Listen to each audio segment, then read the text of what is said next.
Et on est toujours ensemble pour le broker du jour et on va faire un point sur les marchés américains avec vous, David Derry. Et dites-moi, ça a sérieusement tangué hier à Wall Street avec des planchers qui ont été enfoncés et un S&P 500 qui est entré, ça y est, en bear market. Exactement, c'est pas que depuis hier que ça a commencé à chuter, parce qu'on est à presque 10 semaines consécutives de baisse, presque 11 même d'ailleurs. On en a eu la semaine dernière. On a eu un équilibre, on était à l'équilibre sur les indices, mais on n'a pas réussi à repartir. Et là, aujourd'hui, donc il y a plusieurs raisons, c'est toujours les mêmes, on les connaît maintenant, c'est les craintes de l'inflation, c'est la guerre en Russie, c'est les problèmes de la Chine avec le Covid, etc. Et tout ça, ça crée une situation inquiétante sur les marchés. Les investisseurs se retirent petit à petit des actifs risqués pour essayer d'aller sur des actifs un peu plus sûrs. Donc on le voit notamment sur les entreprises tech, sur les entreprises notamment liées aux crypto-monnaies, mais on y reviendra aussi un peu plus tard, qui ont fortement chuté.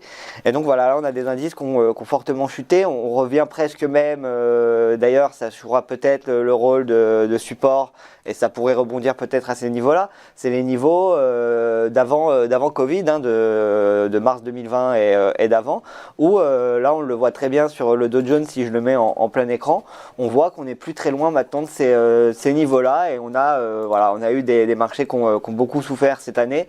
On a connu une année très très compliquée, après 2 ans de performance boursière quand même assez extraordinaire. Donc il faut aussi remettre ça en perspective.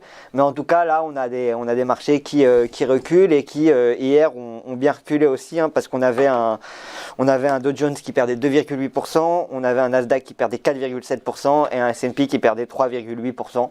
Donc voilà, on voit qu'en ce moment sur les indices, en tout cas, et les indices américains, mais pas seulement, européens aussi, on vient de le voir avec Antoine, on a du mal à repartir et à retrouver de la hausse. Alors des valeurs telles que Tesla aussi sont à la peine.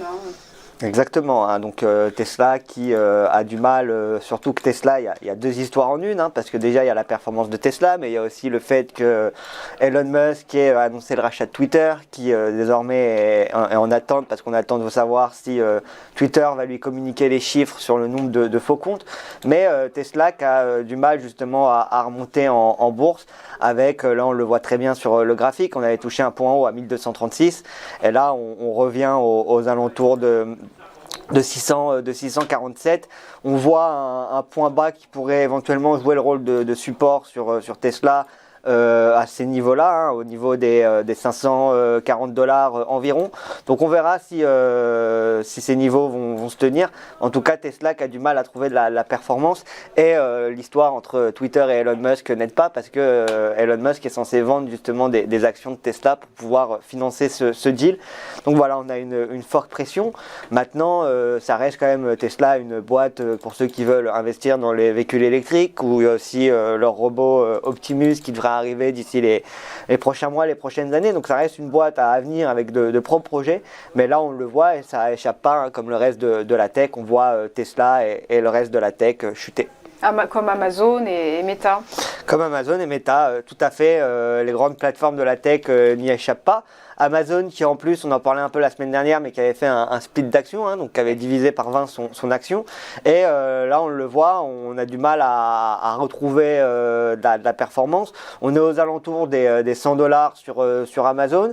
Comme on le disait, c'est des niveaux, c'est des points hauts de 2019, mais on vient d'éliminer sur la plupart des actions américaines, on vient d'éliminer quand même 2 ans de performance boursière en l'espace de quelques semaines.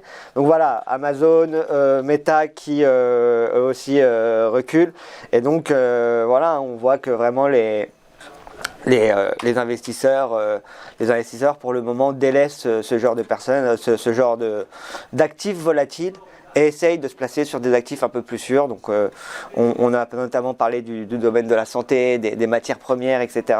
On le voit avec les prix du pétrole, les prix du gaz naturel qui augmentent fortement ces derniers temps. Et donc voilà, les actions tech qui ont du mal. Et puis il ne faut pas aussi oublier la raison de cette chute, c'est qu'il y a la Fed qui devrait faire sa réunion, donc on attend une hausse des taux désormais de 0,5%. Voire plus, mais normalement ce sera 0,5%. C'est le consensus, oui. C'est ça sur les cas, les analyses stables. Mais comme vous l'avez très bien dit, on peut aussi avoir plus et on peut surtout avoir un rythme qui s'accélère par rapport à ce qu'on connaît déjà.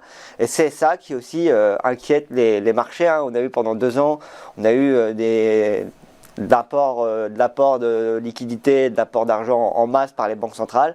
Et là, on voit que c'est en train de se stopper et c'est en train de se calmer. Et dans ce contexte de resserrement monétaire, il y a un autre secteur qui souffre, qui est à la peine, c'est celui des voyages et des loisirs. Surtout qu'il n'avait pas été gâté ces dernières années avec le Covid. Mais là, on avait espoir que justement ça reprenne et que l'économie réouvre. Et donc on a plusieurs boîtes, notamment Booking ou notamment aussi les sociétés dans tout ce qui est voyage et loisirs. Donc tout ce qui est par exemple...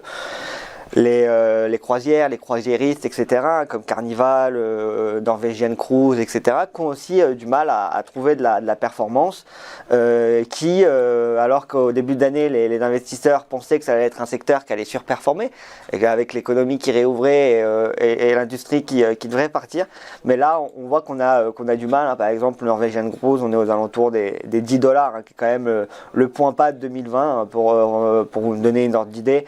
Avant le Covid, on était à $60 pour Norwegian Cruise. Pareil pour d'autres boîtes. Par exemple, on prend Booking. On voit que la société a aussi pas mal chuté. Donc voilà, on est en difficulté. C'était un secteur qui devait repartir et sur lesquels les analystes anticipaient une hausse plus importante qu'en temps normal.